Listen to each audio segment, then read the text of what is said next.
Morning to all of you.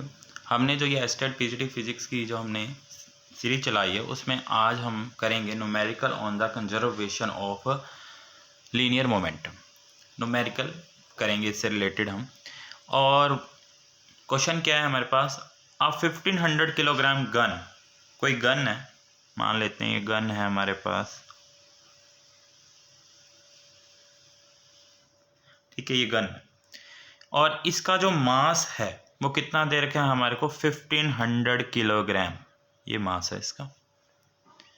और इसमें से जो गोली निकल रही है, बुलेट है जो कह रहे ना, a gun mounted on the wheels shoots a 10 kilogram projectile with the velocity of the 800 metre per second parallel to the horizontal निकल रही है। तो मतलब इसका जो वेट है, अगर ये मैं M1 सोचूं गन का, तो ये M2 होगा। इसकी जो वेलोसिटी होगी वो V1 होगी और इसकी क्या हो जाएगी, V2 हो जाएगी। अब मैंने ये V1 और V2 क्यों मानना है, क्योंकि देखो U1 और U2 दोनों ही जीरो होंगे, क्योंकि जब तक हमने बुलेट को, जब तक हमने फायर नहीं किया तब तक दोनों ही किस में है, रेस्ट में है। अगर रेस्ट पे है बुलेट तो U1 जीरो और U2 जीरो, और गन भी रेस्ट पे है तो U1 भी क्या हो जाएगा, जीरो। और law of conservation of linear momentum का फॉर्मूला क्या होता है, ये होता है M1 U1 M2 U2 M1 V1 M2 V2। Clear. अब हम देखते हैं इसमें हमें दे क्या रखा है। हमें दिया हुआ है M1, कितना दे रखा है, क्योंकि मैंने गन वाले मास को M1 माना था, तो ये है मेरे पास 1500 किलोग्राम। क्लियर। और फिर हमारे को दिया हुआ है M2, ये दे रखा है हमें 10, M2 हो गया हमारे पास 10 किलोग्राम। मतलब हमारे पास M1 भी है और M2 भी है। अगर मैं M1 है तो 1500 वो पुट कर दिया, U1 और U2 तो जीरो है तो जीरो कर दिया, ये हमारे पास 10 है तो 10 लिख दिया, ये जीरो है तो जीरो कर दिया, यहाँ 1500 कर दिया। V1 और V2 अभी हम पता नहीं है, पता लगाएंगे हम। M2 हमारे पास क्या है, 10 तो 10। क्लियर। उसके बाद में एक चीज़ दी हुई है कि जब ये फायर होती है तो उसकी जो वेलोसिटी है वो कितनी है, 800 मीटर पर सेकेंड। और हमें गन की निकालनी है, गन तो ये है, मतलब हमें V1 निकालना है। V2 हमारे को 800 मीटर पर सेकेंड दे रखा है, तो हम यहाँ पे 800 लिख देंगे। जीरो की किसी से मल्टीप्लाई करो, जीरो, इधर भी जीरो, ये बन जाएगा 1500 V1 प्लस 800 की 10 से करोगे तो 8000, ये प्लस का इधर आके किसका हो जाएगा, माइनस का। ये मल्टीप्लाई में तो कहाँ आ जाएगा, डिवाइड में आ जाएगा, और सामने क्या आएगा, V1। जब हम इसको सोल्व करेंगे तो 2 जीरो से 2 जीरो कैंसिल होगी। अब हम इसको 5 पे कैंसिल करके देखें तो 5 पे करेंगे तो ये आ जाएगा 3 और ये आ जाएगा 16, तो मेरे पास आ गया माइनस का 16/3 मीटर पर सेकेंड, ये V1 है। पॉइंटों में अगर आप इसको फाइंड करोगे तो ये बन जाएगा माइनस का 5.33 मीटर पर सेकेंड, ये होगी वेलोसिटी V1। इजी था न्यूमेरिकल तो बिल्कुल।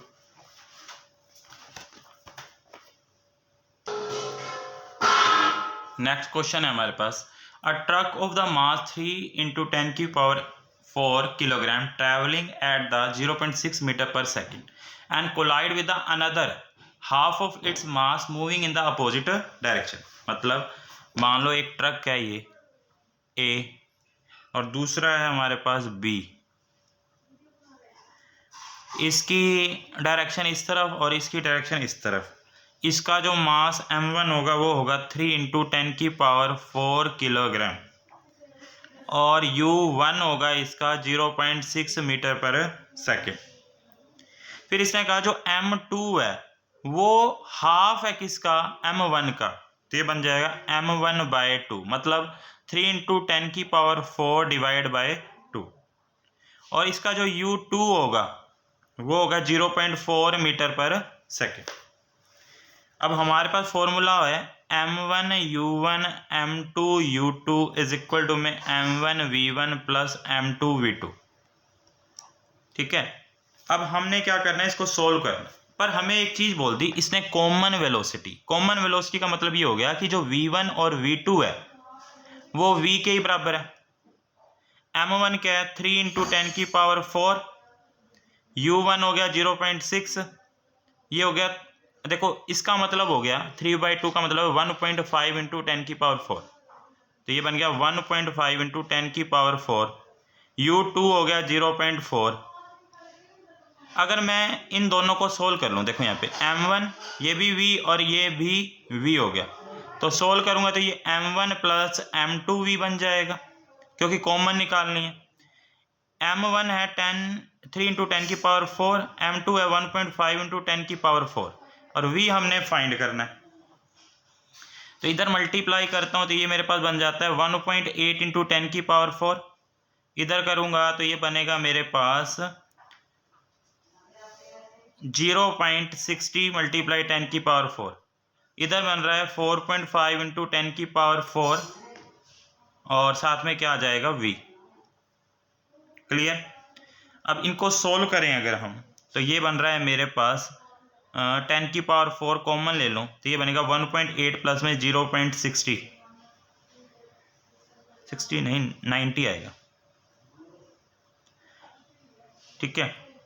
और यहाँ आएगा 4.5 इंटू 10 की पावर 4, और साथ में भी 10.4 10 की पावर 4 10 की पावर 4 कैंसिल हो जाए, ये बना मेरे पास 0.7.2, ये बन रहा है, और ये डिवाइड में आ जाएगा इज इक्वल टू में v।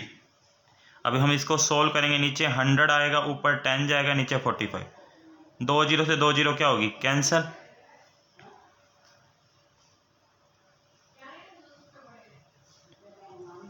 तो अब हमारे पास क्या आएगा, 3 पे कैंसिल करूंगा तो 90, और इधर आ जाएगा 15, ठीक है। और यहाँ पे हमारे पास बनेगा 6, मतलब 6 के अराउंड बन जाएगा मीटर पर सेकेंड। क्लियर। अच्छा 4 था, यहाँ 40 ही आएगा और 60 ही आएगा, मैं 90 कर दिया ना, 60 आएगा भाई, इनको टोटल करेंगे 240, बस इसको सोल्व कर लेना। ये बन गया मेरे पास 2.40 divide by 4.5 is equal to में v, पॉइंट हटाऊंगा नीचे 100, इसका पॉइंट ऊपर जाएगा, 1 जीरो से 1 जीरो ये कैंसिल, इससे ये कैंसिल, ये बना मेरे पास 8, और ये बन गया मेरे पास 15, और 8/15,